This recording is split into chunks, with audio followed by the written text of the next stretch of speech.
আসন্ন উল্টো রথযাত্রা উপলক্ষে আজ আমার চ্যানেলে নিয়ে এসেছি শ্রী শ্রী জগন্নাথ মহাপ্রভুর সবচেয়ে প্রিয় ভোগ কর্মাবাই খিচুড়ি বা কর্মাবাইগি খিচড়ি। পুরীর মন্দিরে জগন্নাথ মহাপ্রভুর 56 ভোগের প্রথম ভোগ এই খিচুড়ি, যা প্রতিদিন সকাল 8টায় নিবেদিত হয় ঠাকুরজিকে।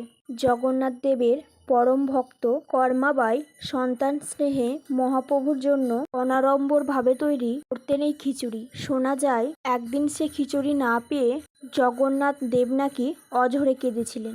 নমস্কার বন্ধুরা, চুমকি রন্ধনশালায় আপনাদের সবাইকে স্বাগত। চুমকি রন্ধনশালার সকল সদস্যকে জানাই পবিত্র উল্টো রথযাত্রার অনেক শুভেচ্ছা।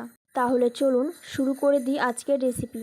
কর্মাবাই খিচুড়ি বানানোর জন্য আমি একটি পাত্রের মধ্যে নিয়ে নিচ্ছি 200 গ্রাম পরিমাণে গোবিন্দভোগ চাল আর 100 গ্রাম পরিমাণে মুগ ডাল। চাল ও ডাল আমি খুব ভালোভাবে ধুয়ে 10-15 মিনিট ভিজিয়ে রাখবো। কর্মাবাই 1615 সালে রাজস্থানে জন্মালেও পরে পুরীতে জগন্নাথ মন্দিরের অদূরেই থাকতে শুরু করে। তার প্রতিদিনের কাজ ছিল প্রভুর জন্য পরম যত্নে খিচুড়ি ভোগ রান্না করা। তার ভক্তি ছিল বাৎসল্য রসে সিঞ্চিত। চাল ও ডাল আমি এখন সরিয়ে রাখছি, পরে জল ঝরিয়ে ব্যবহার করব। একটা পাত্রে গরম করে নেব 5 কাপ জল। জগন্নাথ মন্দিরের রান্নাঘরে কিন্তু মাটির পাত্রে এই ভোগ রান্না করা হয়। কথিত আছে কর্মাবাই মায়ের কুঠিরে স্বয়ং শ্রী জগন্নাথ দেব এক অপূর্ব দর্শন কৃষ্ণপর্ণ বালকের বেশে প্রতিদিন খিচুড়ি খেতে আসতেন। সেখান থেকে সকাল সকাল তৃপ্তি ভরে খিচুড়ি খেয়ে তবেই তিনি মন্দিরের রত্না সিংহাসনে ফিরে যেতেন ও ভক্তদের দর্শন দিতেন। ভোগ রান্নার সময় মা কর্মাবাই কিন্তু সেভাবে কোনো রকম পরিচ্ছন্ন বস্ত্র ইত্যাদি পরতেন না। তিনি ছিলেন অত্যন্ত সরল মনের মানুষ। এইসব আচার উপাচারের প্রতি তার মন থাকতেন না। তিনি শুধু তার ঠাকুরের জন্য ভোগ রান্না করে পরম আনন্দ পেতেন। এবার ফুটন্ত জলের মধ্যে দিয়ে দিচ্ছি জল ঝরিয়ে রাখা গোবিন্দভোগ চাল ও ডাল। একটু মিশিয়ে দিচ্ছি। এবার এর মধ্যে দিয়ে দিচ্ছি 1 টেবিল স্পুন নুন ও 1 টিস্পুন হলুদ গুঁড়ো। চাইলে আপনারা সন্দুক লবণও ব্যবহার করতে পারেন। সব কিছু একবার ভালোভাবে মিশিয়ে নিচ্ছি। ঢাকনা চাপা দিয়ে 5 মিনিট হতে দেব। একদিন এক সাধুর আদেশে স্নান করে ধোয়া কাপড় পরে ঠাকুরের জন্য ভোগ রান্না করতে গিয়ে কর্মাবাইয়ের খুব দেরি হয়ে যায়। ফলে বালক বেশি জগন্নাথ সেদিন খিচুড়ি খেয়ে তাড়াহুড়োয় মুখ না ধুয়ে মন্দিরে ফিরে যান। 5 মিনিট পর ঢাকা খুলে দেখব খিচুড়ি 50% রান্না হয়ে গেছে।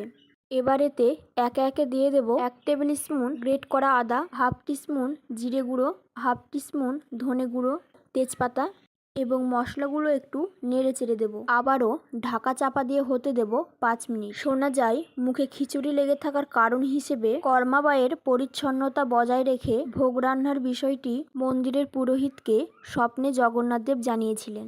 এবার ঢাকনা খুলে দিয়ে দেব 1/4 টিস্পুন গোলমরিচ গুঁড়ো, 1/3 কাপ নারকেল কোড়া।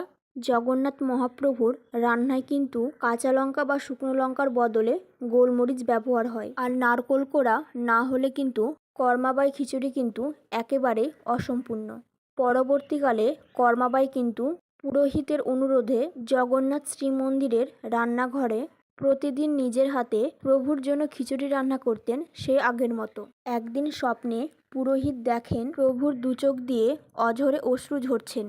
এর কারণ জিজ্ঞেস করলে তিনি বলেন তার মা কর্মাবাই ইহলোক ত্যাগ করেছেন, তাই এমন উৎকৃষ্ট খিচুড়ি তিনি আর খেতে পারবেন না। তাই প্রভুর মন রক্ষার্থে এরপর থেকে সবার আগে তাকে দেওয়া হয় এই খিচুড়ি।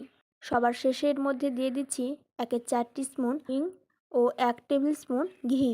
এই খিচুড়িতে আদা ও হিঙের ব্যবহার আছে বলে উড়িষ্যায় একে আদা হিঙ খিচুড়ি বলা হয়। কত সাধারণ এর রন্ধন কৌশল, না কোনো ফোড়ন না কোনো সবজির ব্যবহার, অথচ এই খিচুড়ি না পেলে 56 ভোগের বাকি পদ নাকি মহাপ্রভুর রুচত না। এখানে ভক্তের ভক্তি ও মায়ের সন্তান স্নেহের মহিমা।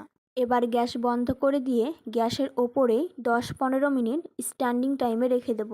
তৈরি হয়ে গেল কর্মাবাই খিচুড়ি। মা কর্মাবাইয়ের মতো ভক্তি ও তার হাতের তৈরি খিচুড়ির স্বাদ দ্বিতীয়টি হওয়া সম্ভব না। তবে মনের সকল ভক্তিভাব মিশিয়ে এইভাবে ভোগ বানিয়ে ঈশ্বরকে নিবেদন করে আমরা তার কাছাকাছি পৌঁছানোর প্রচেষ্টা অবশ্যই করতে পারি। আমার আজকের রেসিপি আপনাদের কেমন লাগলো অবশ্যই আমাকে জানাবেন। ভালো লাগলে লাইক ও শেয়ার করার অনুরোধ রইল।